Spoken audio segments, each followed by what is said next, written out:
Baby Toby. Baby Toby. Good morning, Tonga! Good morning! May hindi maamin? Ilabas mo na yan sa akin. Toby! In the morning! Uy! Nakakaloka! Toby in the morning! Ciao, Toby in the morning.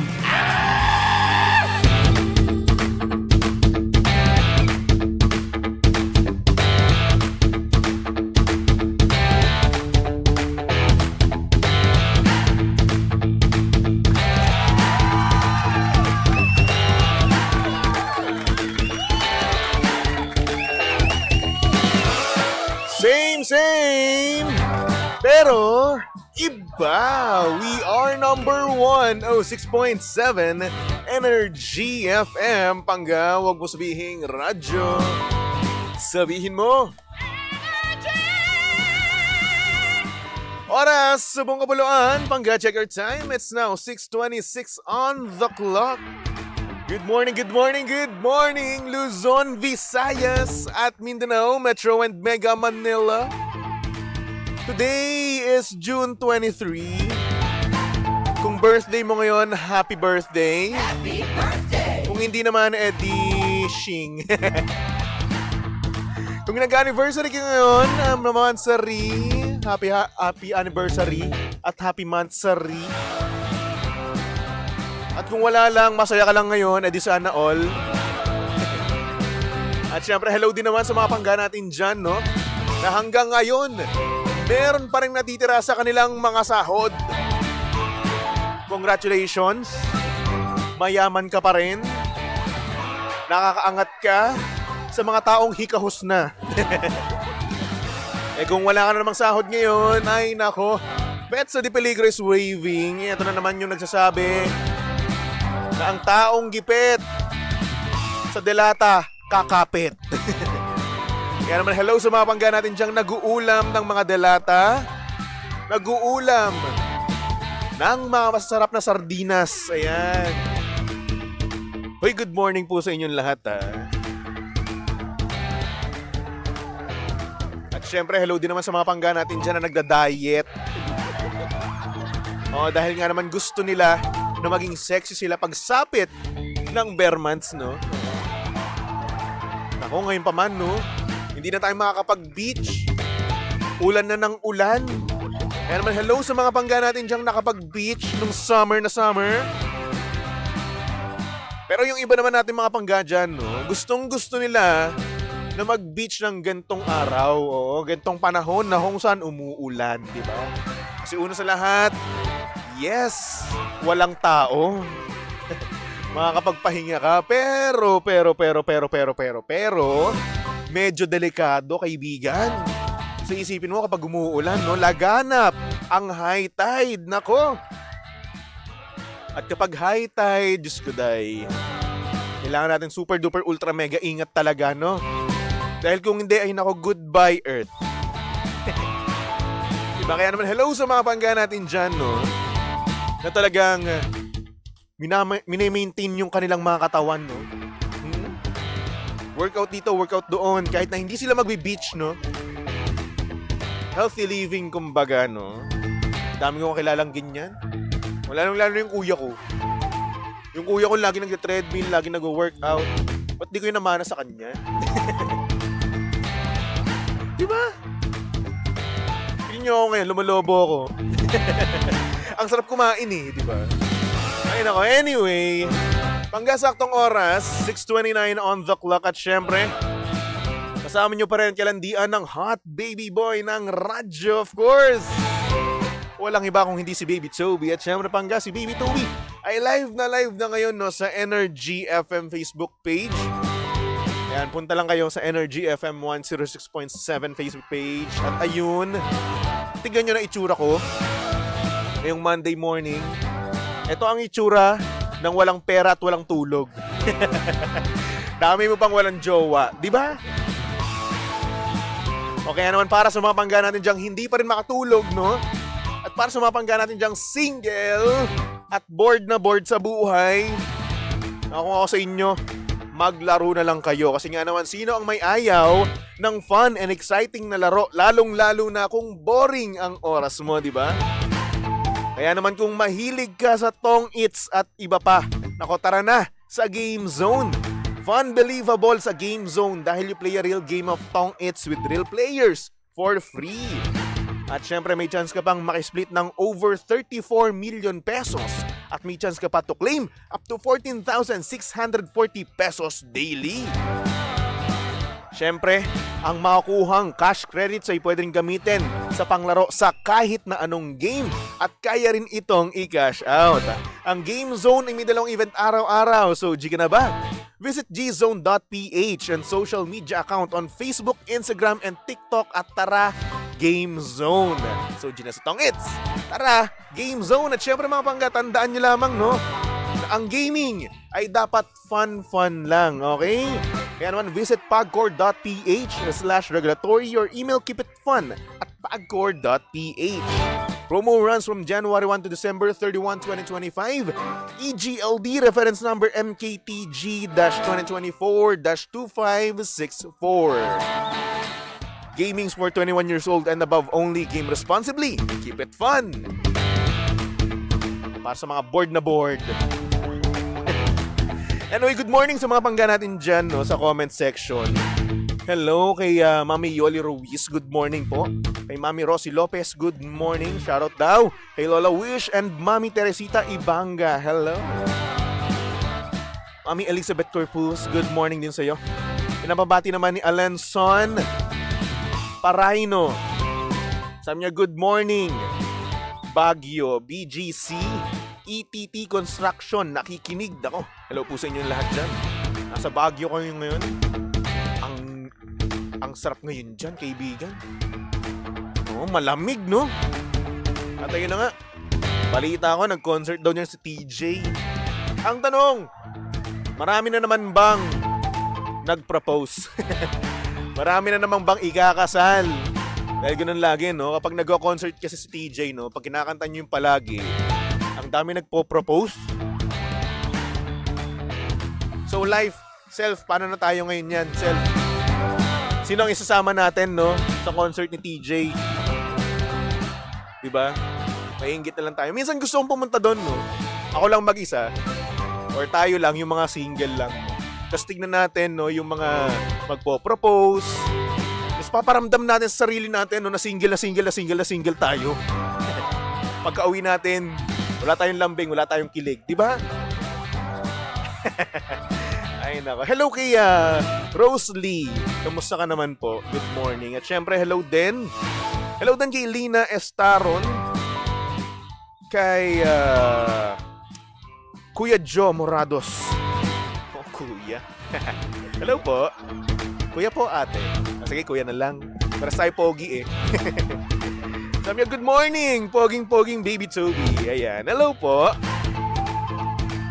Kay Ninang Lynn Valido. Hello po, good morning po. Miss you too po. Kailan po ako uuwi ng Pilipinas? Para libre ko naman kayo. Hindi ko na libre, no, nung nakaraan. Nung last na uwi nyo. I'm so sorry. Walang andakels nun eh. Bawi ako pag uwi nyo, ha? Ninang Lynn. Next time, promise yan. Ay nako, hello din kay Blessy. Sabi niya, wow, saktan talaga ang sarili, baby Toby. Good morning. Ganun talaga. Kapag ka-single tayo, no, paramdam lang natin, no, paramdam lang natin sa sarili natin na nag-iisa tayo. Para lang sa ganun, eh, pag nakakuha na tayo ng jowa, no, hindi na tayo manloloko. Di ba? Hello din kay Loretta. Sabi niya, good morning from Pampanga. Sabi naman ni Mami Rosie Lopez, ikaw kailan ka ikakasal? Mami Rosie Lopez, hindi ko nga po alam kung kailan po magkakajowa eh. Kasal pa po kaya? Well, ideal ko, no? Ideally, 30 years old. So ngayon, 28 na ako this year, no? So, X na yon. X na yung 30, di ba? Ay, nako. Yan ba talaga pag tumatanda na? Ninong ko, pinag-aasawa na ako. Ay nako. Hayaan na buhay natin. Gento na to. And hello kay Renaline. Sabi niya, good morning Spider, kamusta ka na? Okay naman ako. Ano ba akong gagamba? Ay nako, anyway. Sabi ni Lina, huwag ka na pumunta doon, Baby Toby, maiinggit ka lang doon. Ay hindi, okay lang sa akin yun. Oo, okay lang na mainggit. Kikiligin na lang ako sa kilig ng iba. Oo, sa love story ng iba. Belen Bueno, hello, good morning po. So anyway, mga bangga, meron tayo ngayong sender, no? Kaya naman, wag na natin patagalin pa. Pasok na natin yan dito sa Titi in the morning. Oh yeah, TT in the morning. Ang aga-aga ha. Tell Toby in the morning.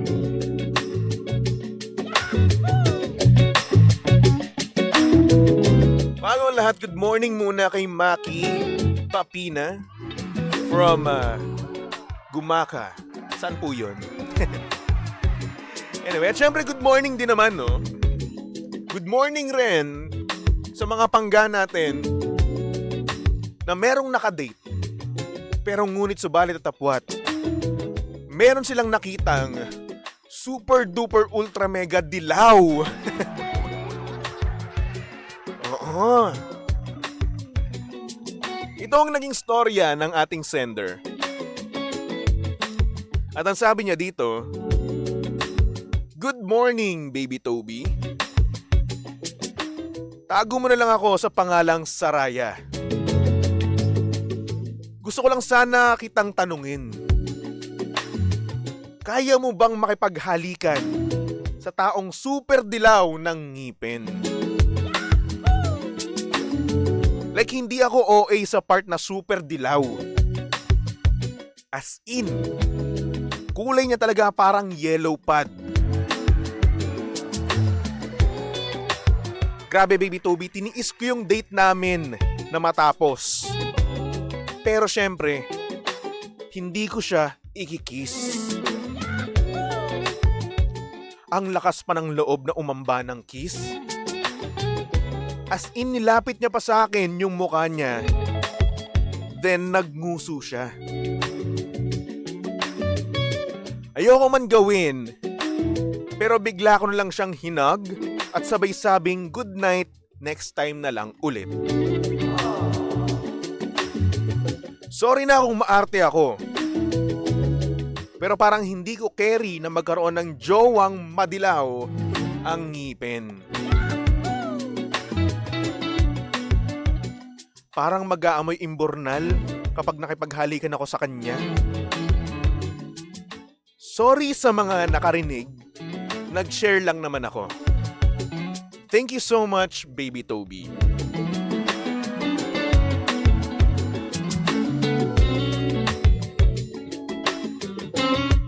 Ay nako. Bago ang lahat, ito pa si Ninang Lin, no? Live na nagtanong sa akin, mag-asawa ka na. Mag-asawa ka na nga, naiinip na kami. Ninang! Wala pa majowa eh. Wala pa akong pera, Ninang. So, ekis. Siguro mga 10 years from now. Pag 40s na ako, ganun. Pwede rin, no? Sabi nila kasi, no? 40s is the new 30s. And sabi nila, and 30s is the new 20s. Intindihan nyo ako? Ang arte ko kasi dun sa 20s eh. Pero yun na nga. Ikaw ba, Pangga? Kaya mo bang makipaghalikan, no? Sa napakadilaw ng ngipin. Pero bago ang lahat, no? Tingnan muna natin kung ano ba yung nagkokos, no? Ng pagbabago ng kulay ng ating mga ngipin. Ang sabi kasi nila dito, no? Ang tawag daw dyan ay tooth discoloration causes. Ayan, yun yung tawag sa kung ano yung cause, no? Sabi nila dito, foods and drinks. Ayan. So, unang-una na nga dito, coffee, tea, colas, wines, and certain fruits and vegetables. For example, apples and potatoes can stain your teeth. English. So, ayun, gets nyo na yun, no? Sa mga kinakain daw natin at iniinom. Ayan, kaya naman hello sa mga coffee lover dyan, no? Nakapagpadilaw daw yan. At eto pa, sa mga nag-i-smoke, nakapag-stain daw din yun ng mga ngipin natin, no? Nako. At eto pa isa. Poor dental hygiene. Yung mga hindi nagtutoothbrush, nag-floss, nagmumumog. Enough, no? Para mawala yung mga stain. Ay, nako. Yan daw. At meron pa dito, diseases, no? Kung meron kang mga disease na talagang nga namang nakakapagpadilaw, no, ng ating mga ngipin. Siyempre, medications. Isa rin yan. Dental materials. Yun pa isa. Aging. Sabi kasi nila dito, as you age, the outer layer of enamel on your teeth wears away. Parang tokwa, alam nyo na yun. Genetics, environment, and trauma. Ayan. Yun daw yung mga nagkakos, no, ng discoloration. So, siguro, no, bigyan natin siya ng benefit of the doubt, no. Siguro, hindi naman siguro poor dental hygiene, no. Pero siguro kakakapi lang din. Diba? Dark yung color nun, eh. So, yun. So, para daw ma-prevent itong mga ganito, no? Yung pagdilaw ng ating mga ngipin, no? Napaka-ano ko na dito.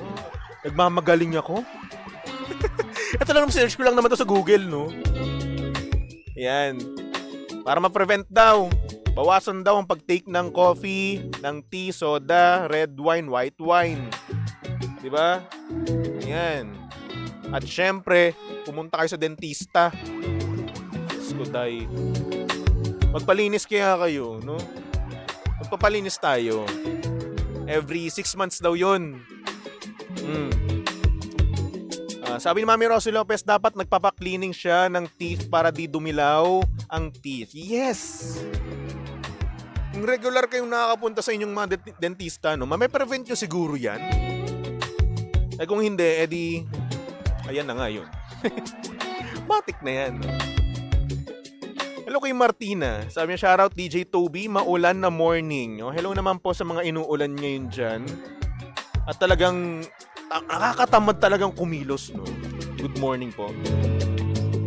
So, ayun. Alam niyo, Panggano, kung mapiprevent naman natin, no? May iwasan natin pagdilaw ng ating mga ngipin. No? Gawin na lang natin, di ba? O, tingnan niyo ako, natuto na ako. Nagpapadentista na ako, regular. I love my teeth now. May braces na nga ako, eh. At nililinis yan, no? Sa Exquisite Advanced Dental Center, nakikinig po sila ngayon. Nag-PM po sa akin. Hello po. Hello po kay Doc Madol. Na super galing. No? Like super duper ultra mega galing. Ganun. Sa mga staff nila, no? Kay Madam Juice, Madam Joyce. Hello po sa inyo lahat dyan. At ayun na nga. Kung tatanungin mo ako kung kaya ko bang makipaghalikan, no, sa madilawang ngipin, siguro depende. Kung mahal ko naman siya, no, why not? Diba? Kung bet na bet ko talaga siya, no, why not? Ako kasi yung tao na hindi maarte. Kung ako lang naman yung tatanungin nyo, no. Pero syempre may mga tao rin naman dyan, no, na kahit bet nila, no, ayaw na ayaw nila. Aayaw talaga sila. Oo. For example, na-meet nila, no? At nakausap nila sa through dating app, di ba? Tapos nagkita sila, tapos ayun, nakita niya na gano'n nga yung itsura, no? Yung ngipin niya. Tapos, teeth conscious pa siya. Lalong-lalo sa mga dentista, no? Talagang tinitignan nila yan eh. Oo, yun. Ginajudge nila talaga yung mga teeth natin. Pero yun na nga. Depende pa rin yan sa tao. Ayun, base dun sa message mo, no? Tinanong mo ko, so yun para sa akin. Kung mahal ko siya, tatanggapin ko siya, no? Kung bet na bet ko siya, tatanggapin ko siya. Diba? At ganoon din naman tayo kapag nagmamahal, no? No? Kapag nagmamahal tayo, tanggap natin lahat ng baho nila. Oo. Baho ng kilikili. Diba? Baho ng pawis. O, pasintabi sa mga kumakain, no? Magsasabi po ako dito naman nakakadiri. Diba? Tartar sang hipin. Diba? Ano pa? Baho ng hininga. Baho na singit. Titiisin natin yan para sa mga mahal natin. No? Sabihin natin, hindi na sa amoy, no? Sa ugali. Diba? Kung paminsan-minsan, no, kahit na sa maliit na bagay, nagiging dragon siya, tatanggapin pa natin yan. Diba? Kasi mahal natin sila. Bet na bet natin sila. Hello kay Mark Arceo. Sabi niya, shoutout Baby Toby, EADC Mark. O, ayan. Pumunta kayo, no? Kaya nga nasabi ko kanina. O, nagpapadentista na ako sa Exquisite Advanced Dental Center. O, nakikinig sila. Kung gusto nyo lang naman. Para may iwasan niyang, ano, no? Dilaw ng ngipin. And take note, ha? May mga tao rin naman talaga na na-off sa mga ganung bagay. Dagdag pa dito ni Mami Rosie Lopez, baho daw ng paa. Yan pa isa, di ba? Ngayon, kung hindi mo talaga siya bet, no? Yes, siguro. Siguro, hindi mo siya matatanggap. Hindi mo matatanggap yung mga ganung bagay niya, no? Yung negative side niya. Pero kung bet na bet mo siya, ay naku, hindi. Wala kang pakialam. Kahit na amoy niyan, kahit na anong amoy niyan, lalanghapin mo pa yan. Diba? At lalanghapin niya rin yung baho mo. Diba? Yung negative side mo. Siguro naman talaga yun, no? Pag nagmamahal tayo, tanggap natin lahat-lahat. Well, anyway, para sa ating sender, no? Hindi naman kita masisi, no? At hindi namin masasabi na maarte ka, no? That's your preference, no? Sino makakapagsabi, no? Na dapat hindi ka ganyan. Wala. Dapat hindi ka magpapadaig sa ganun. That's your preference. Ayaw mo ng ganun. Edi go. Umalis ka. And it's a good thing, no? Na tinapos mo pa rin yung date nyo, no? Ang harsh man na sabihin na ayaw mo makipaghalikan sa kanya, well, okay lang yun. First date, di ba? At least hinag mo siya. Yun na yun. Look at the bright side palagi, no? Nabasted siya, oo, masakit. But at the same time, napagbigyan mo siya. Di ba? It's just, hindi siya yung taong para sa'yo. Hayaan mo makita ka rin, no? Makakita ka rin ng taong napakaputi ng ngipin. Sing puti ng damit ko ngayon. Diba? So anyway, para sa mga pangga natin dyan, na gustong mag-send at magpatawag, no, punta lang kayo sa aming Facebook page, Energy FM 106.7. At syempre, kung gusto mo mag-send ng mga mensahe, no, dyan lang naman yan sa aking Facebook page, Baby Toby 106.7. Okay? Alright. Follow nyo ako, ha? Facebook, Instagram, TikTok at Baby Toby 1067. Okay? Alright. So magla-live na ako ngayon sa TikTok, ha? O, manood kayo. Ang hindi manood, tutubuan ng kulugo sa esophagus. Ayun na ba? Anyway, for our next song, no, ibang klaseng dilaw naman to. Ito naman yung dilaw na nakakakilig, di ba? Here's a song from Maki titled Dilaw. Dito lang yan sa stasyong Same Same, pero Iba, we are number 1, 6.7 Energy FM. Panggawag mo sabihing radyo, sabihin mo,